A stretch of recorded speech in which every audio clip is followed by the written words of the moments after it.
Hello, everyone, and welcome to the CanadianGameDevs.com podcast, episode number 178.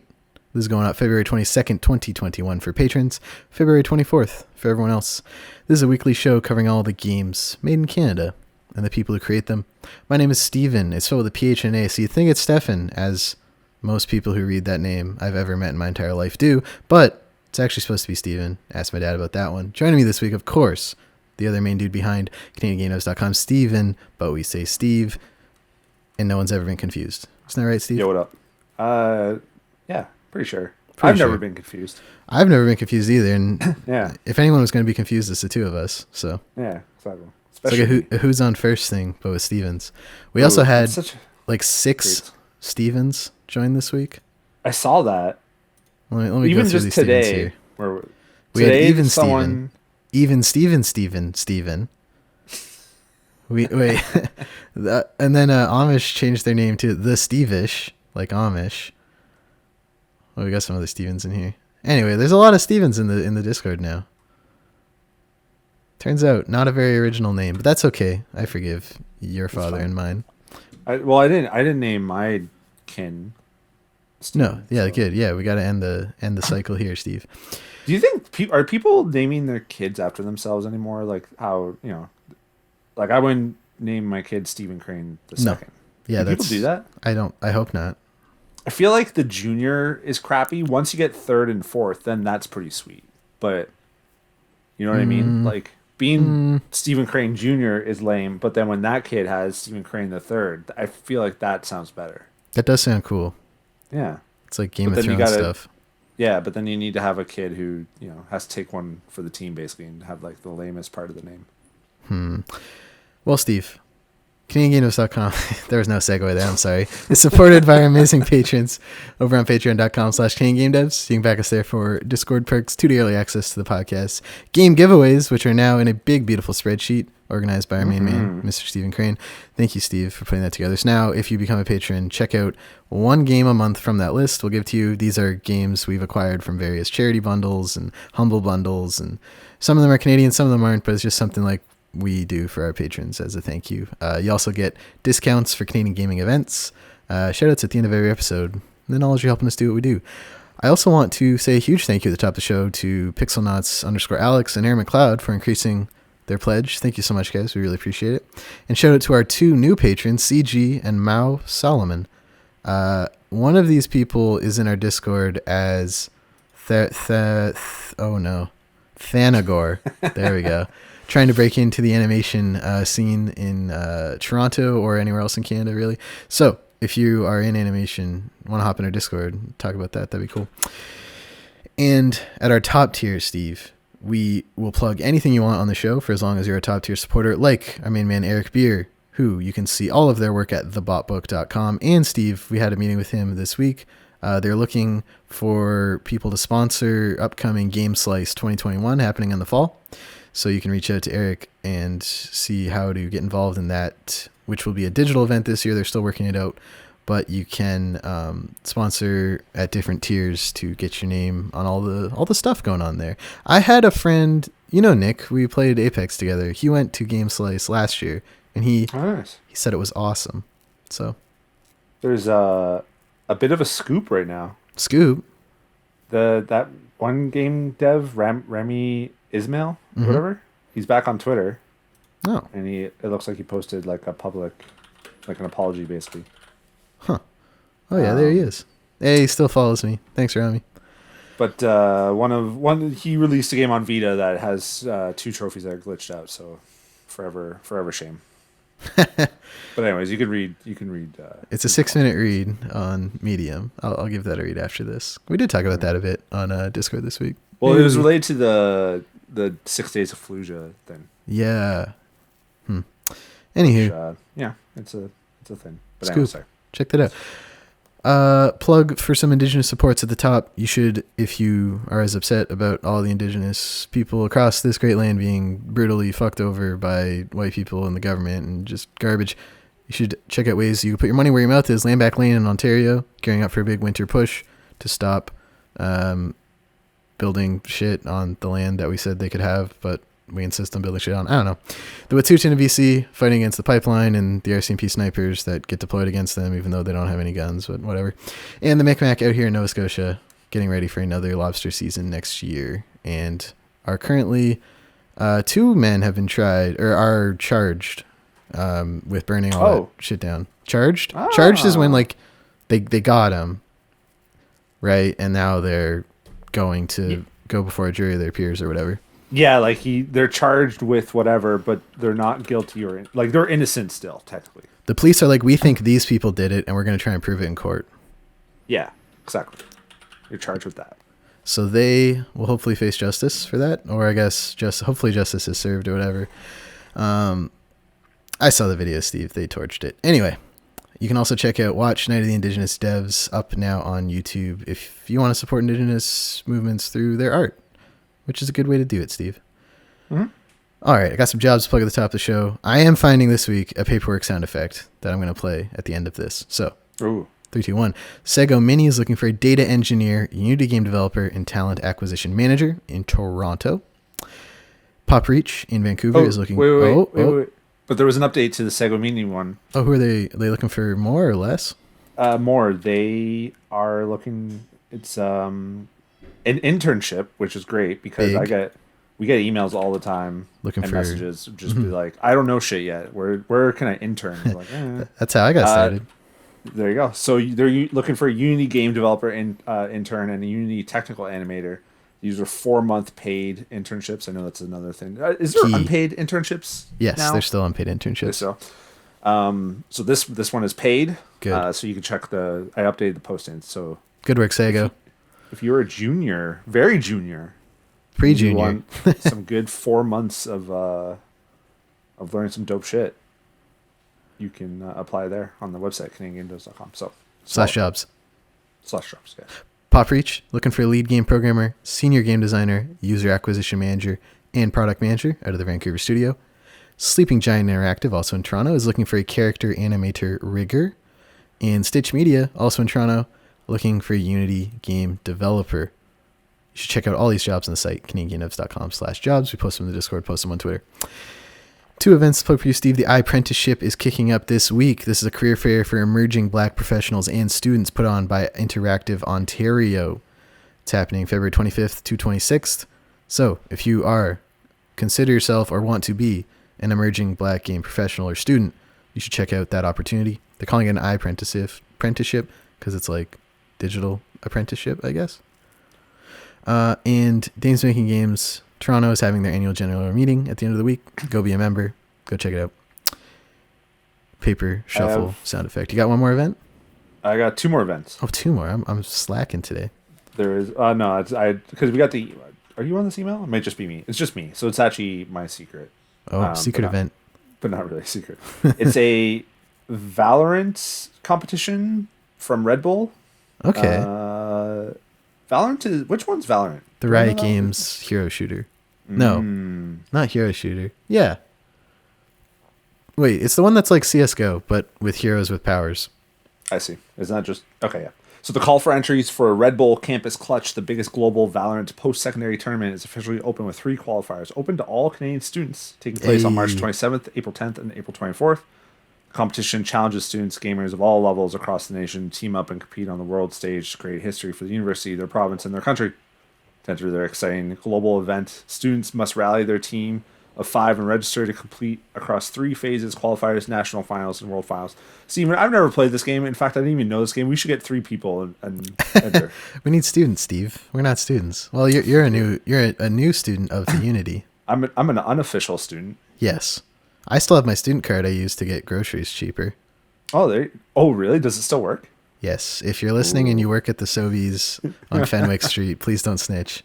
Snitches get stitches. Snitches get stitches. What's the second event? Fivers 2021. It's a VR thing. It's not all. I remember this. Stuff. Yeah. It's not all game stuff, but it's a VR thing. So it's going to be on the website. There's looks like there's 2 ticket types: 360 theater pass, it's $25, and an all access pass, $42. And if you just go, what's the website? I'm guessing it's like fivers.com. VRScout.com/news had it. Is there what's the official website? Let me just see if I can find. I can't find the official website. It'll be on the site though. Gotcha. That's it for the news and events. CanadianDevs.com/jobs, CanadianDevs.com/events, respectively. Shuffle some paperwork. Now, Steve, let's move on to the news. I got some news stories for you this week. Some ports, I'm making a timestamp here. Some new announcements. First up, Rogue Legacy 2 from Toronto-based Celador Games is getting its second early access update. It's out now on Steam. The update is the Arcane Hollows. Quote, with the Arcane Hollows, our second major update, we have officially surpassed Rogue Legacy 1 in terms of raw content, excluding New Game Plus. In nearly all aspects, we have either met or exceeded what was found in the original, and there's at least 2 more content patches planned. We have more biomes, more bosses, and more everything still in the pipeline, and we hope you stick around to see what's in store for the future. And they have a great breakdown of everything they've added compared against Rogue Legacy 1 in terms of like weapons, spells, relics, enemies, etc. Yeah, these patch notes are fucking huge. There were 69 enemies in Rogue Legacy 1. Nice. Oh, there you go. I played some of this on the stream, loved it, and barely remember it because I was so tired. I was going to say, did you play more of it because you played it like 5 a.m? Yes, I fell asleep. That's not an indictment of the game. That's an indictment of me staying up for 20 hours. But of what I played and remember playing, I really liked it. And it's Rogue Legacy. You know, if you liked Rogue Legacy, you like Rogue Legacy 2, I think it's fair to say. Now, I remember the last time they updated, they have this big sort of image. Mm-hmm. And the image for like the first DLC, like, matched up with the launch image and stuff like that, and we were like, "Oh, the second." About. Yeah, but I can't find it though. I can't find that either. There was like space for more. Yeah. Huh. When I go to the roadmap, it doesn't have that art anymore. Where was that art? Is it on their Steam page? Let me go. I don't know. I'm looking on the Steam page. I'm on their Steam page too. It was really pretty. I was like, oh, they're gonna do something cool with this. I think because it's just like screenshots and stuff. Huh. Interesting. Well, it's not. I'm not seeing it. Which is a bummer, because now that you brought it up, I was hoping to see that. What do they call that? A mural fill out over time? Yeah, I'll accept that. Okay. Anywho, so how much is Rogue Legacy 2? Let's take a gander. It's 10% off right now until February 25th. $20.50 Canadian. Check it out. Steal. Steve, this one we've had trouble confirming, like officially, but 2 verified accounts are reporting that Cuphead is coming to Fall Guys. Cuphead, of course, developed by Toronto and Oakville-based studio MDHR. They also have developers in Saskatchewan. And yeah, the skins look great. I haven't played Cuphead since Season 1 ended, which is sad. I missed like all of Season 2. But, you know, I'd hop in for the weekend and grab these Cuphead and Mugman mugs. Cuphead and Mugman skins, because they look sick. For sources for this, I'm looking at Big Cheese Kit, a verified streamer, and there's another one I saw that I linked Steve. But Zach Scott, another verified. They don't say what they are in their bio, but they like thanked Devolver for the code to let them play early. So it looks like it's coming in the future, February 24th to 26th, which is next weekend, and a emote. I wonder what the emote's gonna be. Maybe they'll do like the grin. I don't know. Or maybe like shooting like a kind of finger guns or something. Yes, let's do some finger guns. These skins look great, Steve. I'm very excited about these actually. Yeah, me too. Huh? We should play Fall Guys. Yeah, I haven't played it since the very first or second day of Season 2, just to check it out. And I was like, oh, there's only like 3 maps. I didn't play any of them in like an hour, so then I just bounced. But now it's like they're on Season 3.5, I guess. Mm-hmm. So what will be in what's in Season 3.5? A brand new level, 40 new variations on the existing levels, fall feed, I don't even know what that is, new DLC pack, Godzilla, Sonic, and Goose Game costumes available in regular store. I remember that because they had the Sonic costume, but it was 10 crowns. And I was like, fucking, I don't have 10 crowns, guys. So, so now I can get it with kudos. So maybe I'll re-download, take another run at that inflatable. I was like, trophy. What is it? That trophy gets brought up in so many other trophy lists now. Like, what was the game there was another game I was looking at. I think it was Destruction All Stars, and it was a discussion And there was actually like a post that was just like, thank God there isn't like a win 5 in a row type of trophy or whatever. It's like riddled the waves of the trophy community, hunting community. I'm sure. A big game like that, contentious to say the least. It's fucking nerds. All right, Steve. Speaking of fucking nerds, Marvel's Play Avengers, partly developed by Square Enix Montreal, is bringing their first hero post-launch. Is this the first second hero post-launch? Who's the first one was Kate Bishop. Who's that? In the MCU, it's Hawkeye's daughter, so it's another like Arrow person. Wait, so they launched with the first character was Hawkeye's daughter. Now it's Hawkeye. So okay, let's back up. Okay. So there's 6 OG people, right? It's basically the Avengers as we know it. Yeah. And Miss Marvel. Yeah. And then they announced Kate Bishop would be first, and yeah, I think in the MCU it's basically they're lining up to be one of his daughters, but I think in the comic books it's more of like a Batman and Robin situation, where it's like an adopted daughter sort of thing. Okay. And she's a bow and arrow person. I didn't play as her. I was waiting for like the PS5 legit patch, which is part of this update. Oh really? Hawkeye. And they had this in Endgame. Hawkeye at one point had like this Ronin person who he still shot bow and arrow, but he had a lot more melee stuff with the sword and things. And I think they're kind of playing that into this a little bit more because I watched the little war table thing they did, and he's definitely like a stronger melee character it seems than range. Okay. So while similar, it's not like it doesn't appear to be just like a reskin and like and whatever. So it's still quite funny to someone who doesn't follow it.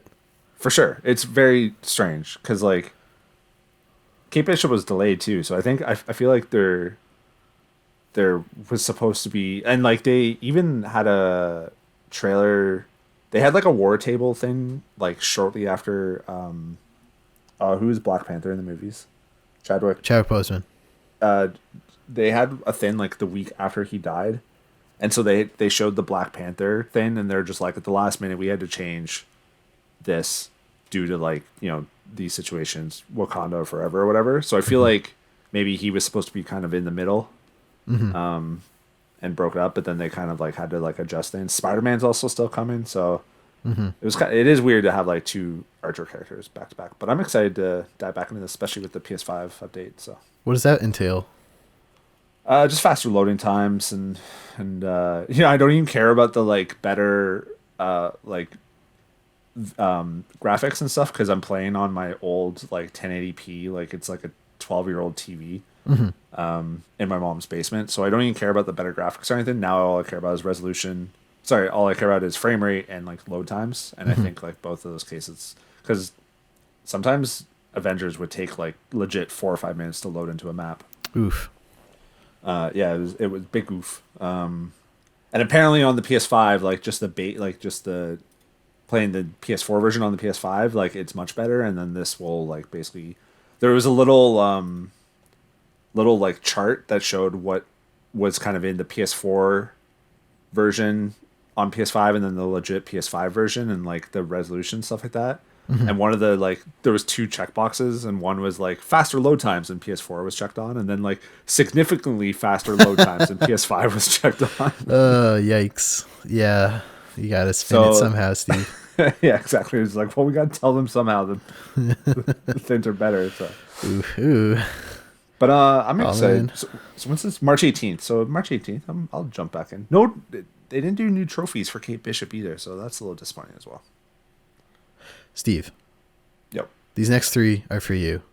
Ooh. I argued that the last one was for me too. So this is like the Steve Crane episode. The Steve Crane episode. 3 games come to PS consoles. Steve, first up, Undermine, doing the tease. They post that GIF.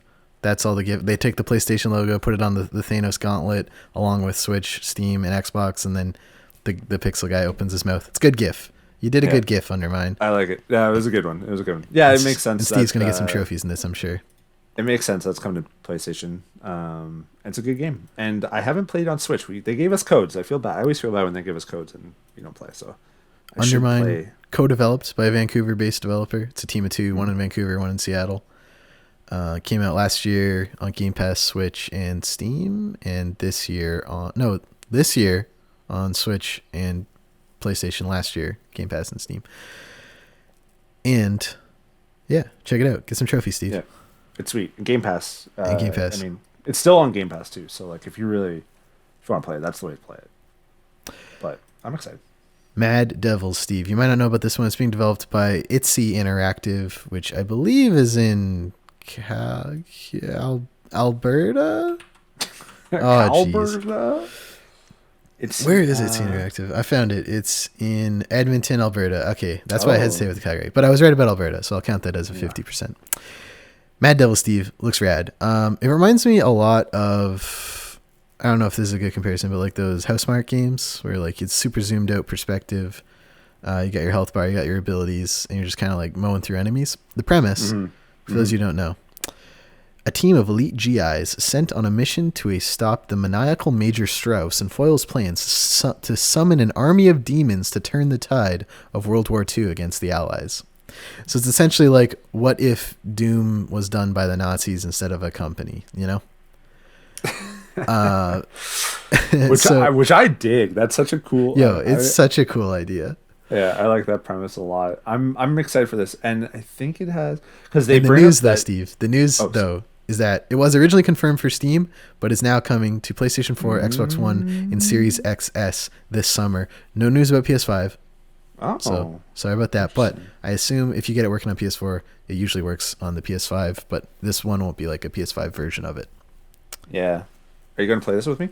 I would love to play this. Is it multiplayer? I'm looking at the key features. Yeah, influenced by classics such as Helldivers and Loaded, Mad Devils is playable solo with an AR partner or co-op online or local. Helldivers is a fucking bitch co-op because you can kill each other so hard. I played so much of maybe Housemarque wasn't the good comparison then, but I played so much of like Dead Nation and Alien Nation with friends, and that's kind of the vibe. Am I on the money here with that? Do you get that vibe? I think so. Yeah, I get that. Yeah, for sure. Helldivers is similar to that. It's just the difference is that you had to be careful. You'd fuck up if you could like kill if you shot your dudes, like your own people, like they would die if you summoned in. Did you play Helldivers or? I dabbled, but I don't remember anything. Like you could summon or whatever, like airdrops and things, and it would land. It could kill you and stuff like that. So it was more. I don't want to say hardcore. That's kind of a silly term, but it was just harder. Like they just put in these kind of like more like limitations and stuff like that. Whereas Dead Nation was really fun. Actually, I fucking love Dead Nation. Me too. It had the like global counter and stuff too. I thought that was so cool. But it's a twin stick kind of shooter, but not like a ship. You're like a person. So, but we should play together. We should. I will. If it's crossplay, I'd love to play it on PC with you, and if it's not, I'll play on PS4 with you. Their story is written by Dr. Greg Buchanan, whose credits include No Man's Sky Atlas Rises, which was like the heavily praised like VR expansion, I think. Paper Brexit and Metro Exodus, which I did not enjoy mechanically, but I did enjoy the story. So that's enticing as someone who enjoys a good story. Use upgradable demonic powers and World War II inspired weaponry as you wage war against the Nazis. Excellent. Very excited about that. Good work, Itzy. All the luck, and we would love to check it out too. Did they give a date or just sort of March? It's leaving early access on Steam, and then they say in the summer right now. How much is it on early? How much? Oh, sorry, it's leaving early access. I believe so, if I read the email right, but I will double check on Steam. It's oh no, it wasn't on early access. It had a demo. That's what I must be thinking about. Planned release date Q2, but they said in this email I got that it's coming. Yes, with a March launch window. So the month of March, I believe, is the launch window. I see. It's on the wish list too. Did we do it? Oh, we did it. We did. Don't worry, Steve. I've been looking at this game because I'm interested. All right, cool. All right, Steve. Chicory: A Colorful Tale, the second game I ever backed on Kickstarter. The second game from Vancouver-based developer Greg Labanov and co. With audio by another Vancouver team, A Shell in the Pit, who did So many delightful indies, but my favorite would be Night in the Woods, which just had an amazing sound. Chicory. It's coming to PS4 and PS5 this year, Steve. And you know what else? They sent that email like, what platform do you want it on? I'm going to get that on PS5, I think. Yeah. I'm very excited about Chicory. There's a great demo I got to check out at, I don't know, a convention when those were still on. But they also have one that was part of the game festival. I don't know if it's the same one or not, but quote, the game will still be coming to PC and Mac as we originally promised, but this partnership has enabled us to make that version even better with localization, not to mention marketing support. Meanwhile, the PS5 version will take advantage of all the new features it can, and we're excited about the special controller rumble and their game help system that we will use to supplement the game's built-in hints. We're excited to be in a lineup among other excellent high-quality game experiences that Sony's gotten together for their new console, and we're excited to be on the brand new platform that didn't even exist when we first announced the Kickstarter. And we're excited for all the future things this will make possible. When did they give a release date, or did you say it? Or this year in all caps. This year. Mm-hmm. Cool. Yeah. What was the first game that you ever kickstarted? Knights and Bikes by Foam Sword Games. It's a former Media Molecule and Ratchet and Clank developer. Did a delightful, beautiful, heartfelt co-op game about two girls who live on this island that had a tourism industry that kind of left, and now they kind of just like hang out with their imaginations and do fun things on their bikes. Yeah, fair. Good game. But not Canadian though. No, it's not. It's UK and US, I think. Two countries I despise. So I will say though, yeah, same. But Moo Yu, one of the developers, I think the one who left Media Molecule, in my first year university, I had to interview someone for a project, and they had DMs open on Twitter, and they talked to me for like a while, and that was lovely. So they're great. Nice. Chicory. Nice. Very excited about this one, Steve.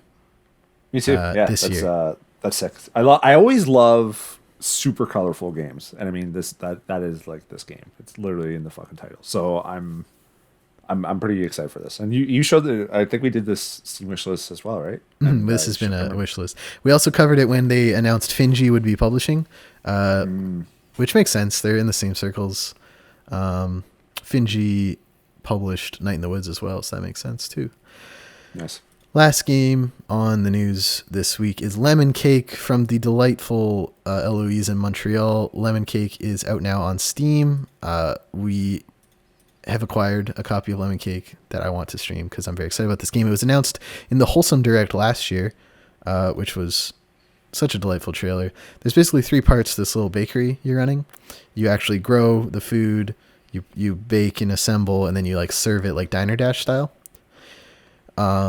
And those are all things that I just want to do, you know? Yeah. In real life. So, I mean, yes. Yeah. No, seriously though. Yeah. Repair your bakery with the help of a friendly ghost. While the bakery might initially be broken down, overgrown, and even ... haunted, don't worry. You'll be able to repair, furnish, and decorate every room in the bakery. As you unlock these upgrades, new features will become available to make it easier for you to run it. That's great. I didn't know there was a ghost. I'm even more excited now. Oh, you know what? There is... I'm excited for this one too. I do want to mention, because we spoke about a VR game last week on Wishlist This. I'm trying to look up the name and just stretch this out a little bit. Do you know what I'm talking about? Paper Jam by T Monster Games in Ottawa. Yeah, and then because we were on the podcast, we were like, oh, I wonder if it's coming to PlayStation, and we were kind of thought like probably not, because they hadn't done a PlayStation yet, and they reached out to us on Twitter, and I always like to kind of just mention, like, bring that up whenever devs kind of reach out. I'm just amazed anyone listens to this podcast every time someone talks about it. So thank you, Monster Games. I'm surprised it's not just us every time. Like, honestly, I would hang out and talk to you about this kind of stuff anyway, so that works. But it's nice that people listen. Thank you, person hearing this right now, as Steve scrambles to find this tweet from Team Monster Games in Ottawa, Ontario, about Paper Jam. Thanks so much for featuring our VR game, Paper Jam. We're trying to get it all finished and polished, and this was exactly the kind of morale boost we needed today, which was nice. I can't find it. Am I crazy? I vaguely remember what you're talking about. But yeah. Oh wait, there we go. Thank you for featuring Paper Jam, chatting about it, and wishlisting. That's amazing. So wishlist on Steam. That's big smile on my face today. This is one of the devs. Sadly, I don't have a PSVR dev set up on the budget to do that yet. But who knows? If I raise the funds, it could go on there one day. So, did want to just kind of confirm, that it's not on PSVR, which is fine, obviously. But it's still coming to all the other ones, and it looks pretty sweet. So, It does look cool. I always, whenever we kind of ask questions about games and stuff like that, and we're like, oh, I don't know, maybe, and then they reach out to us. I always like to make sure, settle the record. What's that saying? Something about the record. Write the record. Confirm something record. You know what I'm saying? I know what you're saying. Yeah. All right. Steve. Anyways. It's time for Wishlist This. Every week on the show, I pick 3 upcoming Canadian-made games that Steven has to add to. Oh, no, you're Steve. Oh, my God, I messed it up. Anyway, that Steve has to add to his wish list. No, actually, I could have played that off because I do also add it to my wish list. You added, yeah, don't you? That Steven and Steve add to their wish list right now. Steve, I have a Montreal trio for you this week. First up, Galactic Thunderdome by Pansimula in Montreal. It's releasing soon. Quote, Galactic Thunderdome is a 2D sci-fi platformer brawler with a focus on physics-based mayhem.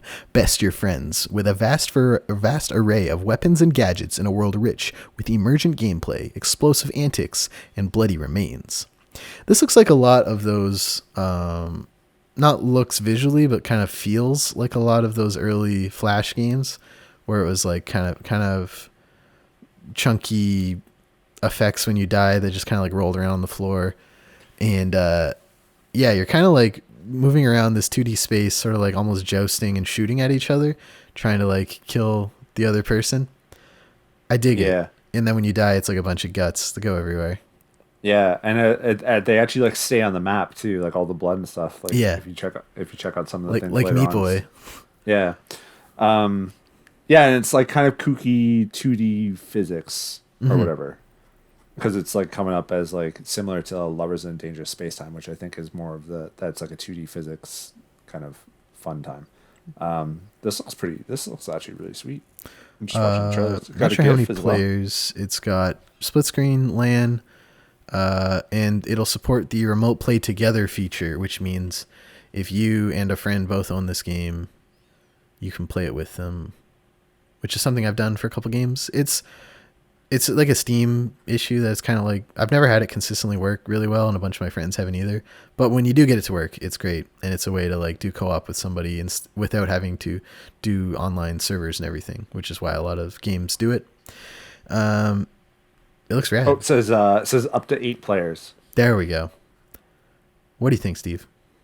Yeah, it's awesome. There's a screenshot of like all the weapons too, and there's quite a bit of them, which it's pretty sweet. One of them looks like a futuristic tennis racket as well.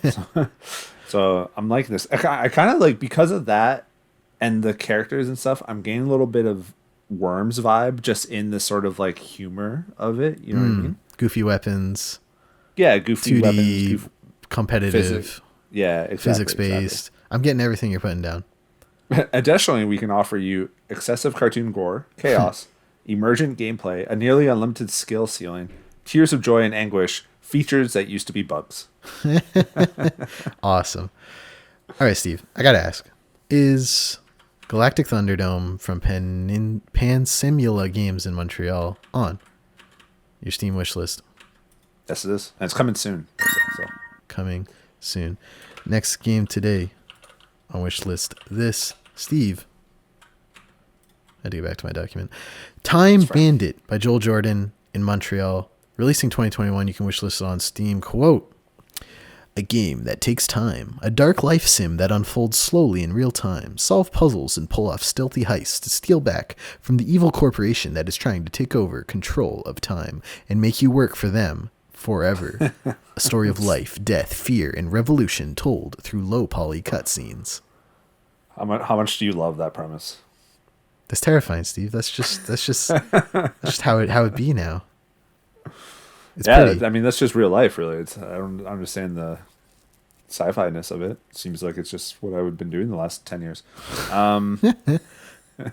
No, this looks really sweet. I'm getting the vibe of like the kind of the puzzle, the old like computer puzzle games I used to play back when you were fucking 3 years old and I Hmm. was in high school. Because it's got that low poly look to it as well, like an old PS1 game or whatever, an Hmm. old PC game. So I'm Dun digging dun that too. dun dun dun dun dun dun dun. It's got gifts too. I'm liking it.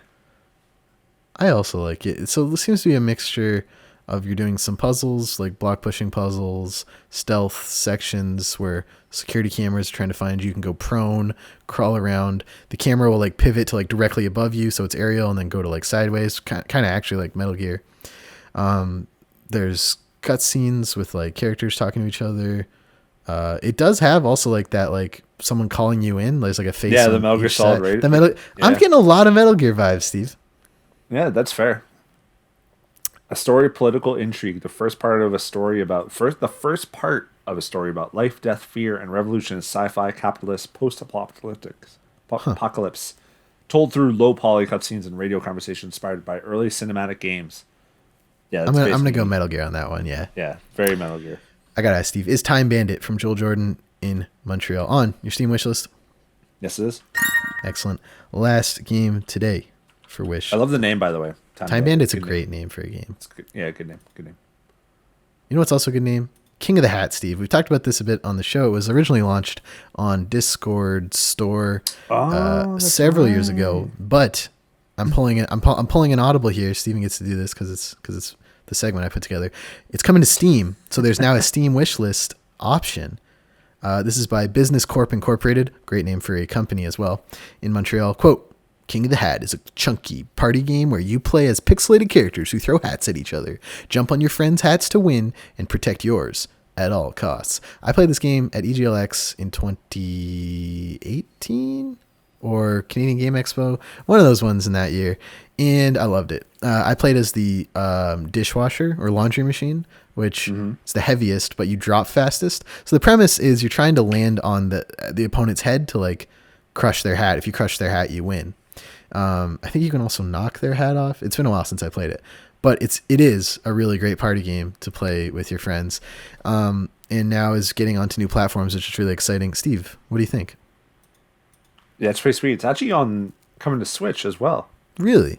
There's a Switch page. I can't wish list it or whatever on Switch, which is interesting because You usually can I on thought the you can. you can on the browser usually. Yeah, I don't see it though. Huh. It just says available TBD or whatever. What But do you yeah, it think of looks this? pretty What do you cool. think I of this forget trailer? does Discord not do games anymore? Does it not have a store? No, they got out of it, I think. I don't I'm not sure. know about your existing libraries or whatever, but yeah, I think, when did they do it? Talk to me about this page. Yeah, it's pretty. I mean, I love the colors. I love the style of it. I'm getting like, it's looking like the 16-bit era. Some of these platforms and stuff. Like, you basically see like the Sonic the Hedgehog, checkerboard style on some of them. And I think it's the type of, does it have online? I think that would be. Ooh, online PvP, split screen Oh, PvP. Yeah, there you go. Good Yeah, shit. good shit. This is So, great. Also, if you're curious, the Discord store shut down on October 15th, 2019. yeah, because there was a couple. There was the last year. Yes. Yeah, Another they were on Canadian game. Discord. Now on Steam, doing a lot better with a permanent price drop of $5. So good for Oh, them. that's right. Yeah, good shit. This was also a Ubisoft Indie Series thingy too. So. We had a couple of people in our Discord who got nominated for that this year. Oh yeah, that's right. That's exciting. Good for them. That is exciting. But I got to ask Steve, before we get away from that, is King of the Hat from Business Corp Incorporated on your Steam wish list? Yes, it is. Excellent. That is it for Wish List this week. If you want to get your game on the show, we want to talk about a game. We want to wish list your game. Steve's wish list is always thirsty for new Canadian content. So get it to us at Canada Game Devs. Jump in our Discord. I pull stuff from there and Twitter. And I'm getting to the bottom of my barrel, so I will be putting out a tweet asking for people to send me their stuff. And you should go follow us there for when that tweet comes out. Steve, we usually talk about things we talked about on Discord. Here, we call it Discord discussion because I like the alliteration. Wasn't a whole lot that really jumped out at us. We sort of scrolled through it right before we started recording. There was the The Nintendo Direct was this Nintendo week. Direct. Kind of underwhelming for me, at least. I don't know. Mario Golf is pretty sweet. I don't know how they didn't make a Mario Golf on Wii. Like how do you not do that? They had the other golf games. Tiger Woods, I guess. They had like Wii Sports. Oh yeah. And did Resort have golf? They might have. I didn't play Resort actually.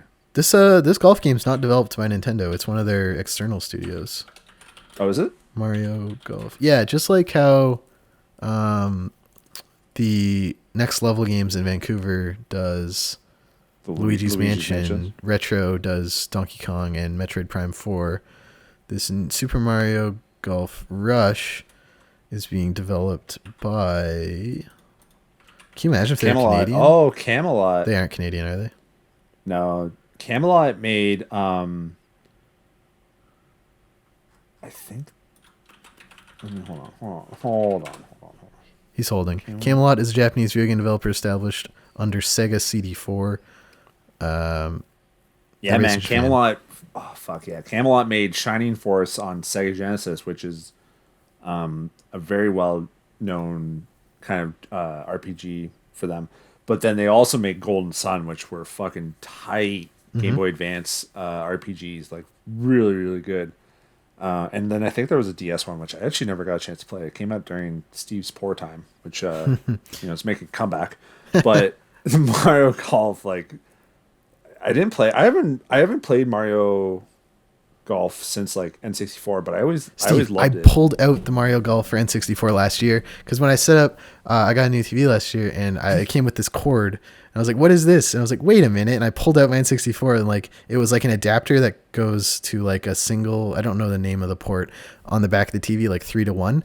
And then I like just turned the TV on and turned Mario Golf on and just played it for like 2 hours. It holds up, nice. Steve. Mario Golf holds up. And I'm gonna be honest, a lot of N64 games don't hold up.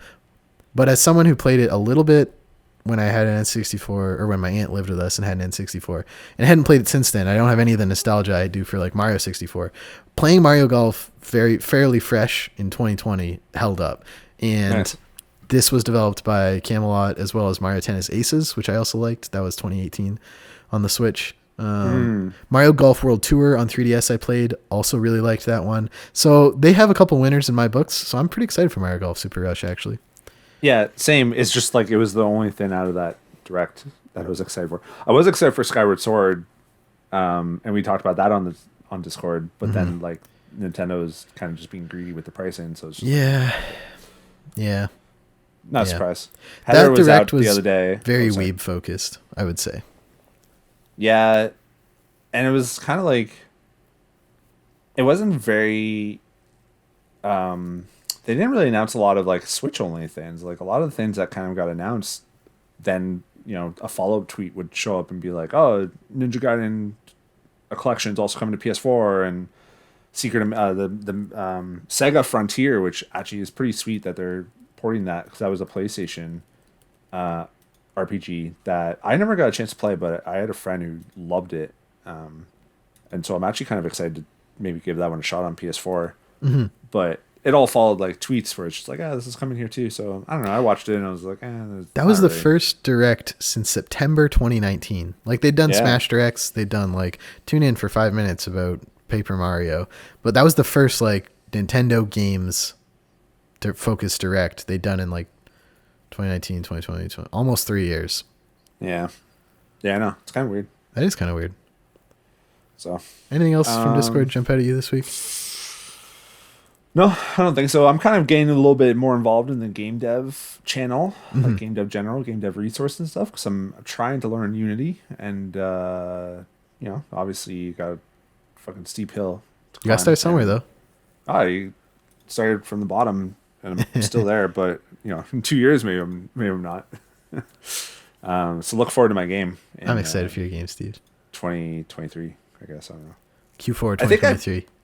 I think I picked a pretty simple thing that I can churn out pretty quickly. Mm-hmm.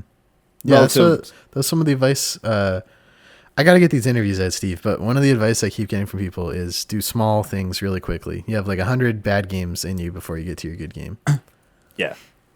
So I know I have like bigger ideas. It's always like you dream big, right? you know, and then it's like that's like the meme where it's like how I imagine it'll look like and then what it actually looks like. It's just You shit. versus the guy she tells you not to worry about. Yeah, exactly. So I have like ideas of things, and you know, I'm pretty excited. I'm really you spoiled it that I quit my job last week. I also didn't talk about that at the top of the show. I was like sitting there like, what do I call the episode? I was like, oh, Steve quit his job this week. That's a good one. But we don't actually mention that. No, I just because I episode. Because I technically still worked last week, so I didn't really want to say it just in case. You never know. Yeah. And then when you tweeted or when you posted the podcast, like Steve quit his job, and I was like, oh, I did. I got 3 days left, so probably I butchered that. I butchered that. That's fine. I'm going to do a post and stuff and explain it, but basically, my 3 priorities in life are Sophia. I'm literally just being a stay-at-home dad. People are like, where are you going? What job are you doing next? And I'm like, I'm going to my mom's. I'm just going to be a dad. Like, and then focus on the site. You know, been doing the site for 6 years now. Steven's been part of it for a year and a half or so. 2 years. 2 this summer.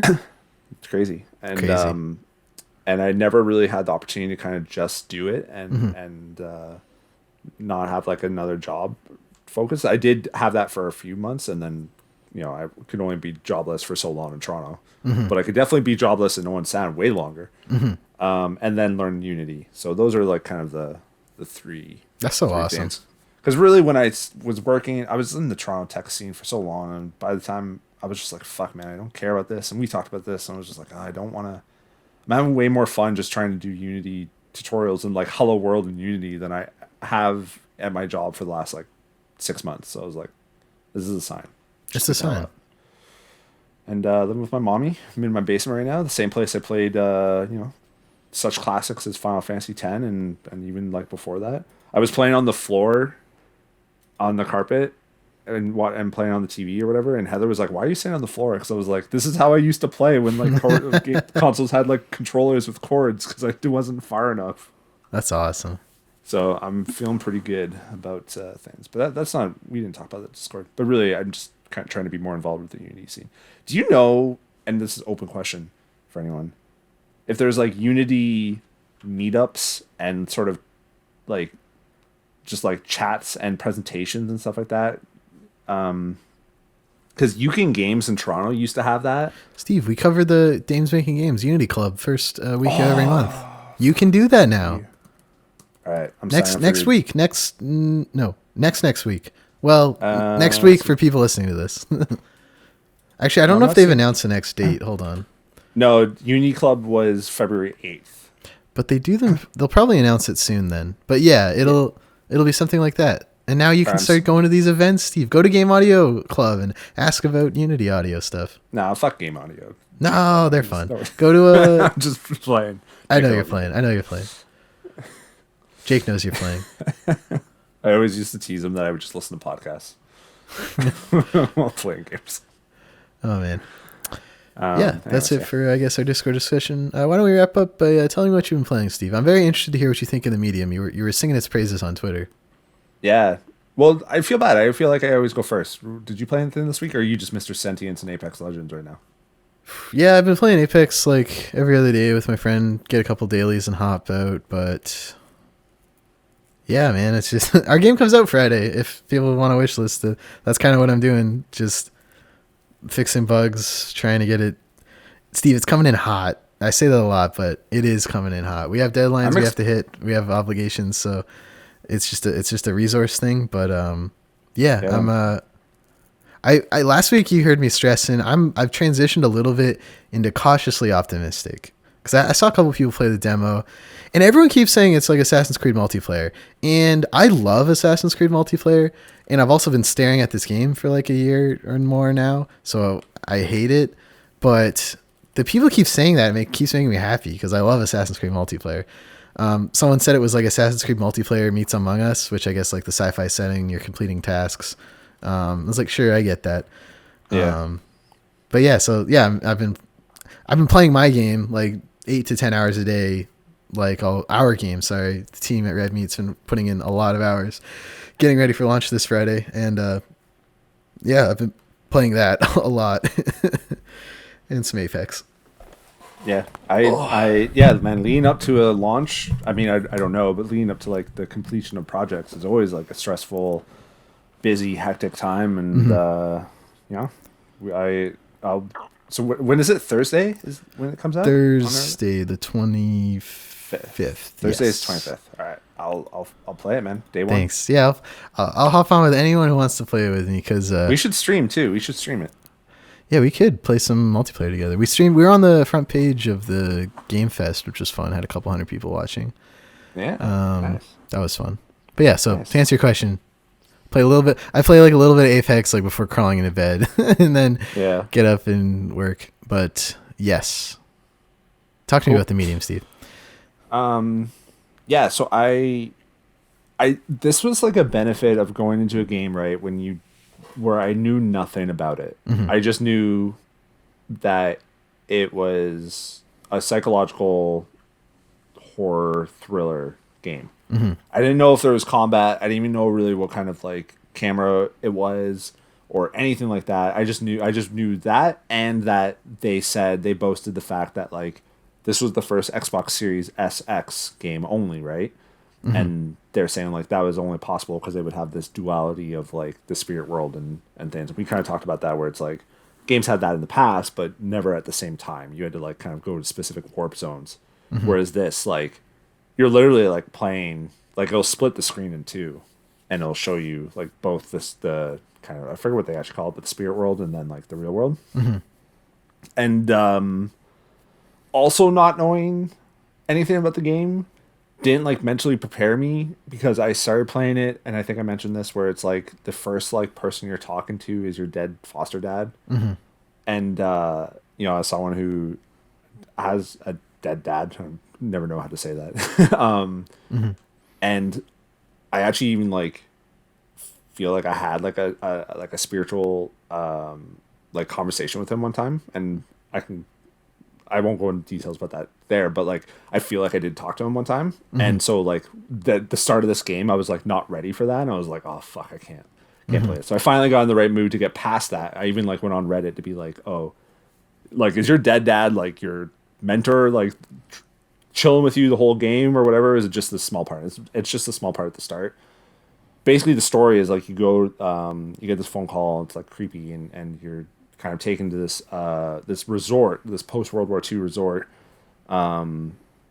and there's rumors of like a massacre and stuff that happened there, and this woman's there to kind of solve this secret, and it just kind of keeps diving in, and you meet some like spirits and things like that, and the camera is, you know, old school Resident Evil, where it's like set in different positions. Sometimes it moves, but like it's not like you're kind of controlling it, which I love. I feel like I haven't played a new game that has that controller scheme in like such a long time, because I think like that camera scheme has such like huge benefits when it comes to like placement of like in horror games. It's directed. Yeah, exactly. And I think that like really benefits that genre like super well. So is the medium, would you describe it as a horror game? Yeah, it is. Okay. There's been a few jump scares, but certainly more in the psychological, like creepy sense. Because this is the Blair Witch Studio, so I figured they want to be in that space. Yeah, and I mean honestly, they should. Konami should like give them the Silent Hill license right now. They're dabbling. They're talking.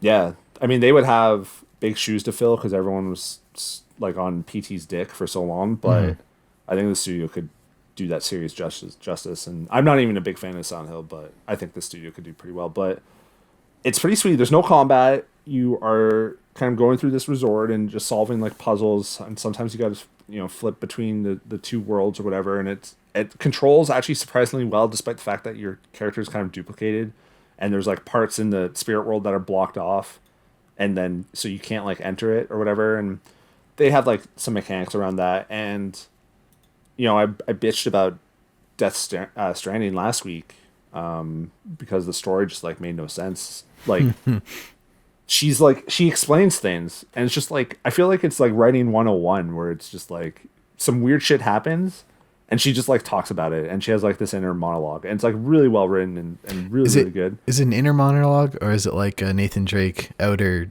monologue? No, inner. Okay. Yeah, because there's no other real. I haven't met a single real person, quote unquote. It's been all.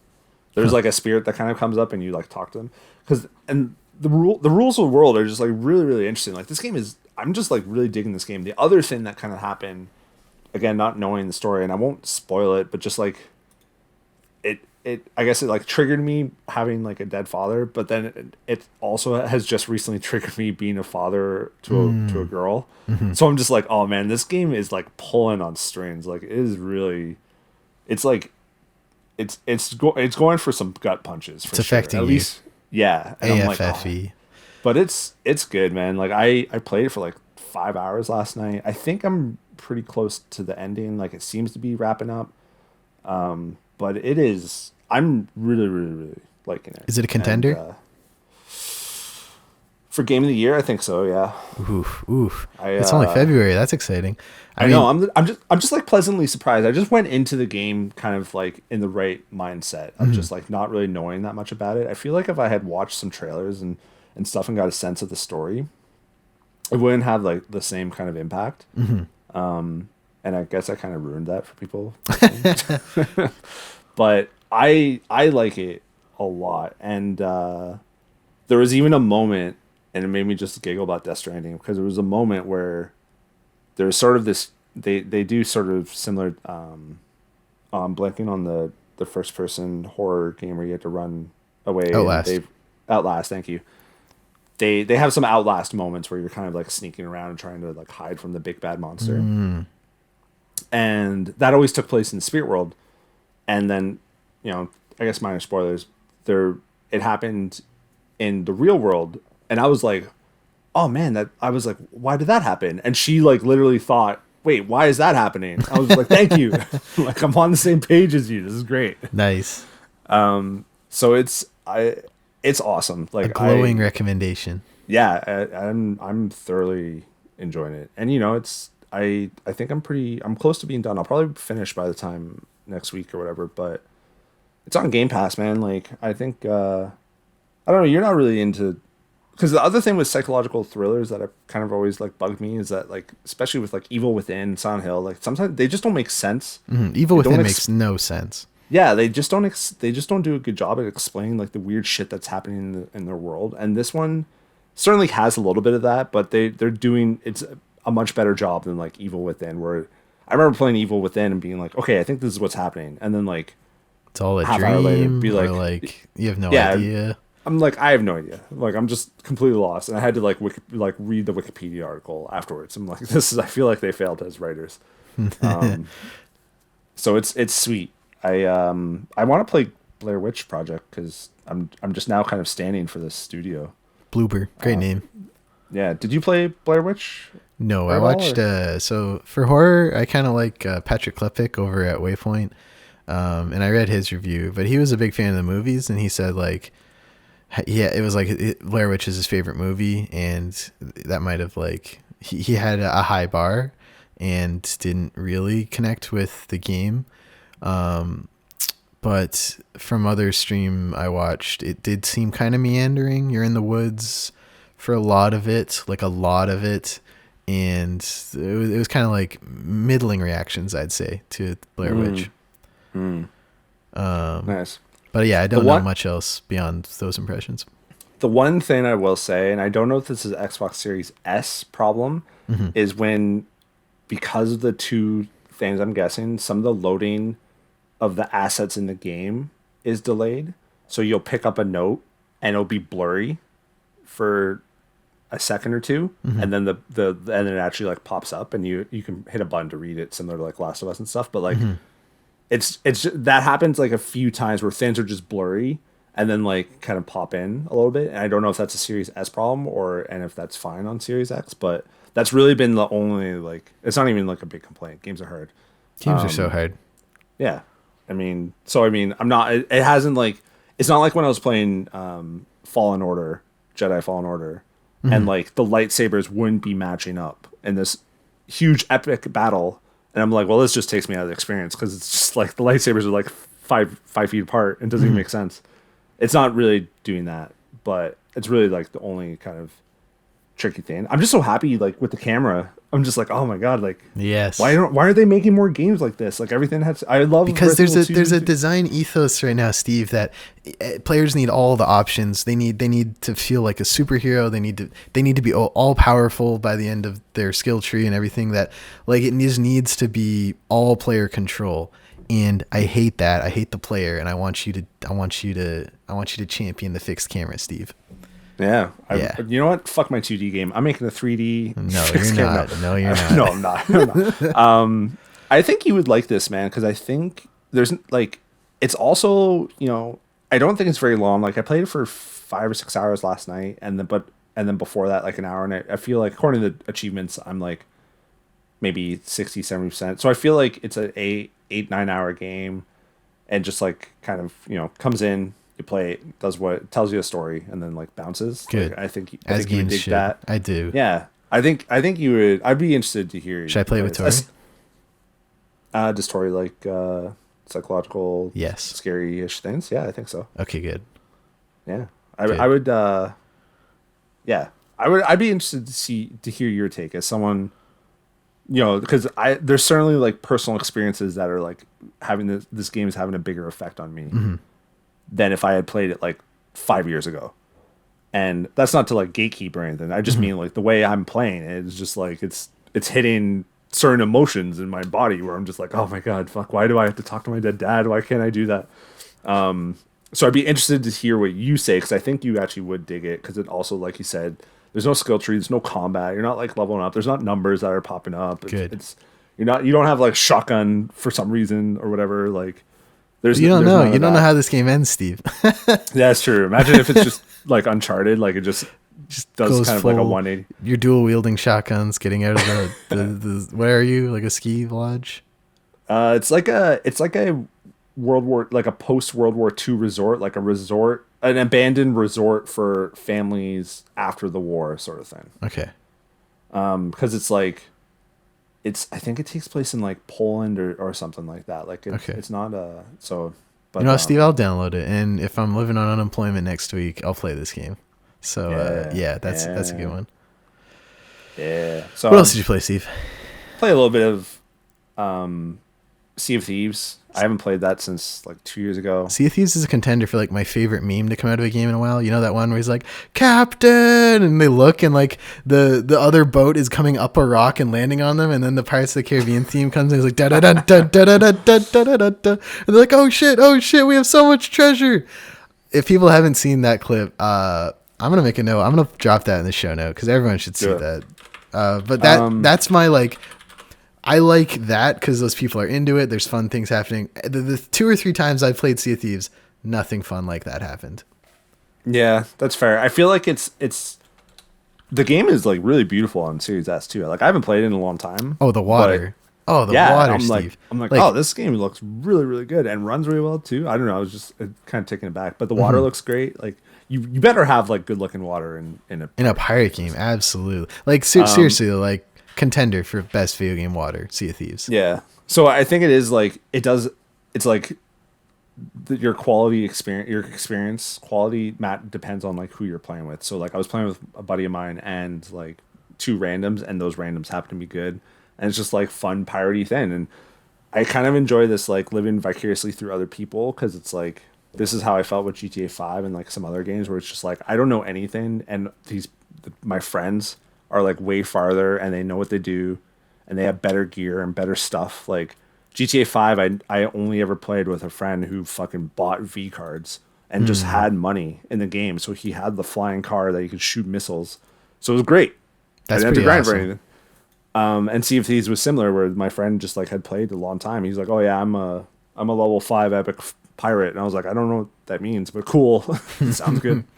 And so I had fun. I just haven't played it in like forever. Like when I first played it, I was like, this is alright, I guess. But last night the experience was pretty good, so I might play more. I don't know, we'll see. But I'm just enjoying the Game Pass a lot. So Game Pass is the best value in gaming right now. Fuck man, Game Pass. Final Fantasy VIII is on Game Pass too. I'm a little tempted to dive back into that, but I feel like it's one of those things where it's like, I might hate this game, and it might just ruin my like memory of it. Yeah, that was me with Twilight Princess HD. Yeah, that's fair. All right, Steve. That's another episode in the books. 178, CanadianGameDevs.com podcast. Thank you so much for listening. If you want to help us keep the site running, covering all the Canadian game dev scenes. Oh my lord, I'm tired. We're recording pretty late my time, Steve. If you want to help us keep the site running, covering the Canadian game dev scene, you can support us over at patreon.com/CanadianGameDevs. Link at the top of the show notes, where backing us gets you early access to the show, a special channel on our Discord, game key giveaways. Once a month, we have a big list to go through from bundles and charity things we've acquired. And if you back us at the credited $5 tier or higher, we will put your name at the end of every episode, like these lovely folks. Oh no, Steve, I need to have a nap. Which at 10 p.m. is just going to bed. I don't know. It's not a nap. It's just going to bed. So thank you so much, Aaron McLeod, Canuck Play, David Winter, David Nagy, Eric Beer, check out thebotbook.com, Elizabeth Avery, Hanel, Jean Leggett, Jeff Shepstone, Jeffrey Canham, Graph Metal, Kai Hutchins, Nicholas A. Zorko, Nav from the Academy of Games, Pixelnauts_Alex, Sean Hayden, and Stacy H. If you listen on Apple Podcasts, leave us a review. We'd love to take your feedback, good and bad. Just scroll up a little bit, hit the star, hit the rate or review. And if you're not on Apple Podcasts, Spotify doesn't have it, Google Play Music doesn't have it, so you can send us your feedback, contact@CanadianGameDevs.com. We're also on we're on some things we didn't know we were on. So I don't know how you're listening to this. I assume it's Apple, Google, or Spotify, but if it's something else and they have a way to review, I probably won't be able to find it, so please send it to us anyway at contact@CanadianGameDevs.com. Yeah, we've been talking about how we find out how many people listen to this podcast, and we're just like, how would we even know? Like, we didn't even know we were on this, and then I looked, and they had all our episodes. Most of them. Was just like, why does this site have all our episodes? The magic of the RSS feed. Yeah, I guess. I think that's it. They just like these like generic ones just pull. They just want content, so they just pull all these public RSS feeds, and they're like, here you go. Didn't someone complain to you that I didn't put a download link one week, and they like to download the podcast? Yeah, that's come up a few times. Huh. Well, it's downloadable, so you could put it on your MP3 if you want. I'm always amazed when people reach out. I don't know. Because we don't really get that much. We have some data on the podcast, but not a lot. And I'm always just like, even when people find the site through SEO. Remember the one person who like was just like, oh, I found this site because people were coming to my website through it. Yeah, like, they were coming to his website Yeah. through our studio list of the different provinces. Which is cool. Sick. I'm glad. That was the idea. Steve, who's your pick for this week? You're 2 for 3. You brought your number up to a passing grade. Any games we're picking this week? Okay, Toronto Raptors have been playing pretty hot. Getting a lot of free fries, but however, they're playing the 76ers tomorrow and February 23rd. Which is that back to back? Oh no, it's not back to back. There's a day break. 76ers are really good, and Embiid's basically MVP. I'm going to say they go 0 for 2 in those games. They lose both of the 76ers games. Okay, we're making 2 bets this week, so we'll know next week if you're still at a failing grade or not. Or still in a passing grade, sorry, you could dip. That's Steve's shoe-in of the week. When you're right 33% of the time. Well, Jimmy, when you're right 52% of the time, you're wrong 48% of the time. Okay, Jimmy, you're off the hook. Love it. Love it. Anyway, come share Simpsons memes with us in the Discord too. That's in the show notes. Yeah, you can find us on Twitter at CanadaGameDevs. Steve and I are in that bio, so just find us there. If you want to follow us at all, we're going to 7,000, pushing. Probably do it at the end of February. Maybe I could do a nice pretty post like the push for 6,000. Do it. Yeah, that'd be fun. We should do that. So if you somehow listen to this but don't follow us on Twitter, if you're not on Twitter, don't go on Twitter. It's garbage. But if you are on Twitter... Oh, God, it's terrible. If you are on Twitter, follow us at CanadaGameDevs. Yeah, that's it from us. Have a good week, and we'll talk to you next week. Bye.